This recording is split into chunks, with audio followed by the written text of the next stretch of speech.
নমস্কার বন্ধুরা, অনুরাগের ছোঁয়ার আজকের পর্বের রিভিউ নিয়ে আমি পৌঁছে গেছি তোমাদের সামনে। বাংলা সিরিয়াল সমাচারে তোমাদের স্বাগত জানিয়ে আজকের পর্বের রিভিউ আমরা শুরু করছি।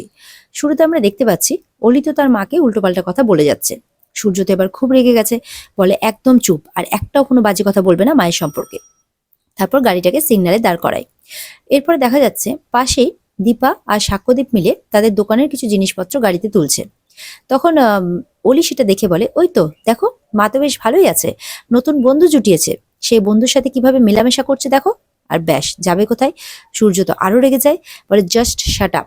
অন্যান্য কথা বললে এই কথা কিন্তু আমি একদম বরদাস্ত করব না। ছোট আছো, ছোটর মতোই থাকো। কিরকম ধরনের অসভ্যের মতো কথাবার্তা বলছো তুমি? সূর্য বলতে থাকে। অলি বলে, কেন, কি করবে তুমি? কারণ সূর্য বলে, এরপর যদি তুমি এরকম কথা বলেছো না, তাহলে তুমি বুঝতে পারবে আমি কি করতে পারি। বলে, কি করবে তুমি, কি করবে? চারুও চুপ করতে বলে অলিকে, কিন্তু অলি চুপ করে না। বলে, কোন দিক থেকে দেখে মনে হচ্ছে যে মা খারাপ আছে? মাকে তো দেখে মনে হচ্ছে না, মা তো ভালোই আছে। খারাপ আছি আমরাই হ্যাপি নেই। ওই মহিলা যতদিন আমাদের লাইফে থাকবে আমরা কোনোদিনও হ্যাপি হতে পারবো না। কিছুক্ষণে সিগন্যাল খুলে যায় আর সূর্য আবার গাড়ি নিয়ে রওনা হয়ে যায়। সূর্য এবার বাড়ির সামনে গাড়ি পৌঁছে অলিকে বকবকি করতে থাকে। তোর কোনো ধারণা আছে তোর মা লাইফে কতটা স্যাক্রিফাইস করেছে? তোর মা কোন কোন পরিস্থিতির মধ্যে দিয়ে গেছে? কোনো ধারণা আছে তোর? অলি বলতে থাকে, আমাদের লাইফটাই স্পয়েল হচ্ছে, তুমি দেখতে পাচ্ছ না? তুমি চারুকে কবে বিয়ে করবে বলো? মাকে নিয়ে ওভারথিঙ্ক করাটা বন্ধ করো তুমি। সূর্য তো এবার প্রচন্ড রেগে গেছে, মনে হচ্ছে পেলে অলিকে মেরেই দেবে, কিন্তু সে সেটাও করতে পারছে না। বলে, মা একা আছে, আর একাও নেই, মায়ের পাশে সামলানোর জন্য একটা বন্ধুও আছে। আর এই যে ভালো মা হওয়ার নাটকটা করছে না, এরপরে তো আমি আরো ক্ষমা করব না। সূর্য বলে, এই তুই ক্ষমা করার কে রে? তুই একটা কথা ভালো করে শুনে রাখ অলি, যদি আর একটা কথা তোর মুখে আমি এরকম ধরনের শুনেছি, তাহলে তোর কপালে কিন্তু দুঃখ আছে। তোর মায়ের সাথে দেখা হোক বা না হোক, তুই আর এরকম কথা বলবি না। তখন অলি বলে, তুমি আমাকে থ্রেট করছো? সূর্য বলে, আই মিন ইট। তখন বাবা বলে চিৎকার করে অলি। পরে স্কুল চলে আসে, গেট খুলে দেয়, বলে, যাও, স্কুল চলে এসছে, স্কুলে যাও। এরপরে যেই ভুলটা আজকে করলে সেটা রিপিট করো না, যাও। অলি বেরিয়ে যায়। এদিকে দেখা যাচ্ছে মিশকা সাইড থেকে দাঁড়িয়ে সবটা দেখছে। বলে, আহারে, আমার সূর্যটা দুঃখে আছে, সবকিছু ঘেটে গেছে ওর লাইফে। তবে তোর কোনো চিন্তা নেই, মিশকা খুব তাড়াতাড়ি তোর কাছেই আসবে। আর এবার যখন আসবো তখন পুরোটা জুড়েই আসবো। তবে তোর এত বড় ছানা আমি মেনে নিতে পারবো না। সবাইকে মুছে দেবো আমি, সবকিছু ক্লিন করে নতুন করে গল্প লিখবো আমাদের। পরে সাক্ষ্যদীপ আর দীপা এক জায়গায় আসে। বলে, জয়ীর যে স্কুল টিচার, তিনি এই নাচের স্কুলটা খুলেছেন। দীপার তো বেশ ভালোই লাগে। সাক্ষ্যদীপ বলে, হ্যাঁ, এখানকার ম্যাক্সিমাম স্টুডেন্টই হচ্ছে বাঙালি। দীপা তো শুনে খুব খুশি হয়। সেই নাচের স্কুলে সমস্ত বাচ্চাদের জন্য ব্রেকফাস্ট নিয়ে এসেছে সাক্ষ্যদীপ আর দীপা। এরপরে দেখা যাচ্ছে বাচ্চারা কাঁদতে শুরু করেছে। দীপা আর সাক্ষ্যদীপ দেখে অবাক। দীপা বলে, ওরা কাঁদছে কেন? ওদের বোধহয় খিদে পেয়েছে, ওদের হাতে হাতে দিয়ে দিই। তখন ম্যাডাম বলে, না না, ওরা অন্য কারণে কাঁদছে আর কি। তখন একটা বাচ্চা কাঁদতে কাঁদতে এসে বলে, আমাদের নাচ কে শেখাবে, আমাদের কম্পিটিশনে কে নিয়ে যাবে? তখন ম্যাডাম বাচ্চাটাকে বোঝায় আর সাক্ষ্যদীপদের বলে যে আপনাদের পেমেন্টটা আমি এবার করে দিই। এরপরে দীপা বাচ্চাটাকে সামলাতে থাকে। আর এদিকে ম্যাডাম সাক্ষ্যদীপকে বলে যে আপনি তো অনেকদিন ধরে মুম্বাই শহরে আছেন, তো আপনার কি ভালো কোনো ডান্স টিচার চেনা আছে? আসলে একটা অনেক বড় ডান্স প্রোগ্রাম হতে চলেছে, তাই আর কি। সাক্ষ্যদীপ বলে যে আপনাদেরই তো অনেক ভালো ডান্স টিচার ছিল, সেও তো বাঙালি, কোথায় গেল? বলে, হঠাৎ করে তার বাবার শরীরটা খারাপ হয়ে যাওয়াতেই তাকে চলে যেতে হয়েছে। এদিকে বাচ্চাটা দীপাকে জিজ্ঞাসা করে, আচ্ছা হাতটা কিভাবে রাখবো? তখন দীপা বাচ্চাটাকে দেখিয়ে দেয় যে হাতটার পায়ের পজিশন কি হবে। এটা দেখে তো ম্যাডাম বেশ খুশি হয়ে যায়। দীপা বলে, চলো আমি তোমাদেরকে দেখিয়ে দিচ্ছি কিভাবে তোমরা নাচটা করবে। এরপরে দীপাই নাচ করে বাচ্চাদেরকে দেখিয়ে দেয়।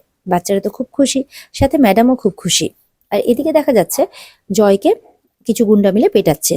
যদিও বা জয়ের হাতে টাইম আছে, তবুও গুন্ডাগুলো তাদের গুন্ডামি দেখাচ্ছে। আর জয়ের পকেটে যেইটুকু টাকা ছিল জয়কে মারধর করে নিয়ে চলে যায়।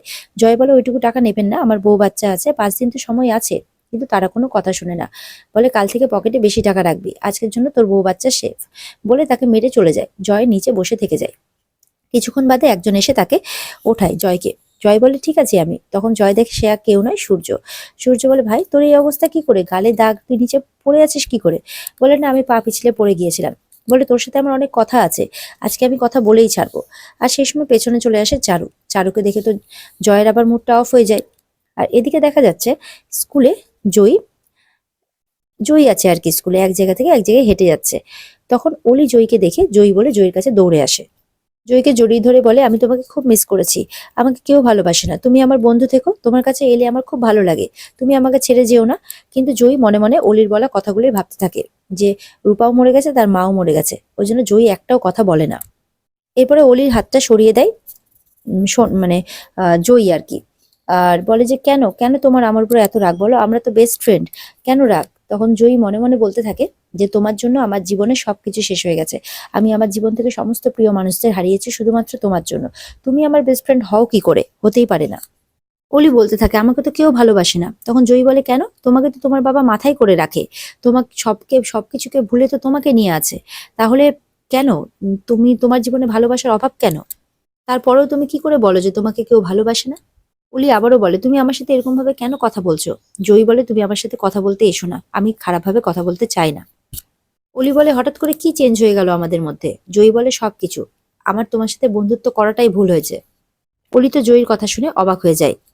অলি তখন মনে মনে ভাবে যে জয়ীর পাপার সামনে তো সে তার মার সাথে মিসবিহেভ করেছে বারংবার। তাহলে কি তার পাপা তাকে কিছু বলেছে? বলে তোমার পাপা আমার ব্যাপারে খারাপ খারাপ কথা বলেছে, তাই না? সেই জন্য তুমি এরকম করছো। জয়ী বলে হ্যাঁ, পাপা বলেছে, কিন্তু তখন আমি পাপার কথা শোনেনি। কিন্তু এখন আমি বুঝতে পারছি যে এখন আমার পাপার কথাই শোনা উচিত। এরপরে জয়ী অলির কাছ থেকে চলে যায়। এরপরে অলি কাঁদতে থাকে। আর জয়ী এদিকে এসে বলে কেন তুমি এরকম করলে হিংসুকুটি? একদিন ভাবছিলাম তোমাকে আগলে রাখবো, কিন্তু আজকে তো তুমি আমার সমস্ত কিছু হারানোর কারণ হয়ে গেলে। তুমি আজকে দায়ী হলে সবকিছু হারানোর জন্য। মা মরে গেছে এমন করে তুমি বললে যেন তার কোনো অস্তিত্ব তুমি রাখতে চাও না। আমাকে মুছে ফেললে মানলাম, কিন্তু মাকে কেন মুছে ফেললে? বলে আমার আর আমার মায়ের জীবন তোমার জন্য এলোমেলো হয়েছে। বলে মা মা করে মনে মনে কাঁদতে থাকে জয়ী।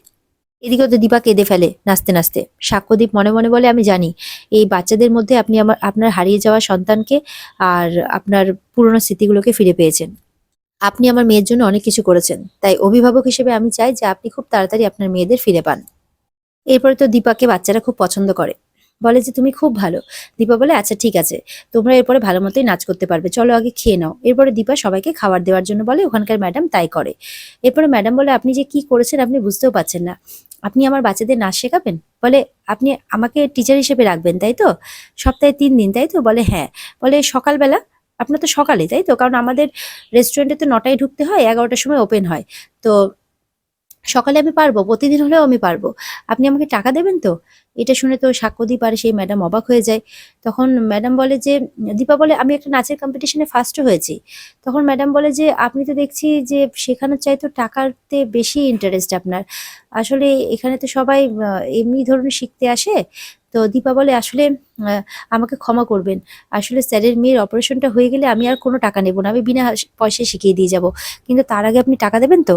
তখন ম্যাডাম বলে আমাকে ক্ষমা করবেন, আপনি স্যারের মেয়ের জন্যে এত কিছু করছেন, আপনি নাচ শেখাতে চাইছেন, আমাকে ক্ষমা করবেন, আমি আপনাকে ভুল বুঝেছিলাম, আমাকে ক্ষমা করবেন। তখন সাক্ষ্যদীপ বলে আচ্ছা ঠিক আছে, এখন থাক এইসব কথা না হয় পরে হবে। আমি তো জানি যে স্যারের রেস্টুরেন্টে কিরকম আগুন লেগেছিল, ভয়াবহ আগুন। সেখান থেকে বেরিয়ে আসাটা চারটেখানে ব্যাপার নয়। আর আপনি যে রেস্টুরেন্টটা বাঁচানোর জন্য আর স্যারের মেয়ের জন্য এতটা মরিয়া হয়ে উঠেছেন, এরকমটাও যে হওয়া যায় আপনাকে না দেখলে হয়তো বুঝতে পারতাম না। বলে যায়, এই যে এই স্যার এনার মা আমার মতো অভাগীর জন্য যা কিছু করেছে, এনার জন্য তো এটা খুব সামান্য। তখন সাক্ষ্যদীপ বলে আছে থাক না এখানে এইসব কথা। বলে না স্যার, খারাপ কথাগুলো জোর গলায় বলা যায়, ভালো কথাগুলো কেন বলা যায় না? ওই ম্যাডাম বলে যে এটার জন্য কিন্তু আমরা আপনাকে কোনো টাকা দিতে পারবো না। কিন্তু মানে এটা শুনে তো দীপা একটু অবাক হয়ে যায়। তারপর বলে যে কিন্তু নাচের জন্য পারবো, এর পরিবর্তে আপনার কাছ থেকে একটা ফ্রি সার্ভিস চেয়ে নেব। আপনি বাচ্চাদেরকে শেখাবেন যে কি করে মানুষের মতো মানুষ হওয়া যায়। দীপা শুনে তো খুশি হয়ে যায়। এরপরে দীপাকে সে নাচের স্কুলে ওয়েলকাম জানানো হয়। দীপা বলে আপনার মেয়ে চোখে দেখতে পাবে স্যার, ঠিক পাবে, সব বাচ্চারাই ভালো থাকুক, এমনটাই বলতে থাকে দীপা। সাক্ষ্যদীপ দীপার মনের কষ্টটা বুঝতে পারে। এরপরে দীপারা রেস্টুরেন্টে আসে। সাক্ষ্যদীপের হাত থেকে ফলের প্যাকেটটা পড়ে যায়, বলে সব ফলগুলো ছড়িয়ে পড়ে যায়। বলে দেখুন বোঝো কাণ্ড, প্লাস্টিকের প্যাকেট না দিয়ে কাগজের প্যাকেট কেউ দেয় এত ভারী জিনিসে?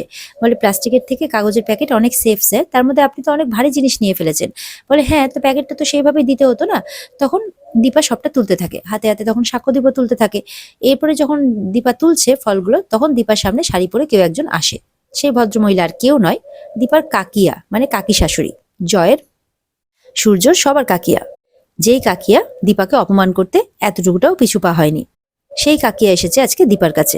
দীপা তো কাকিয়াকে দেখে অবাক। কাকিয়া বলে 5টা বছর, 5টা বছর অনেক দীপা। দীপা বলে হ্যাঁ, 5টা বছর পর আজকে তোমাকে দেখছি কাকিয়া, বলে কাঁদতে থাকে দীপা।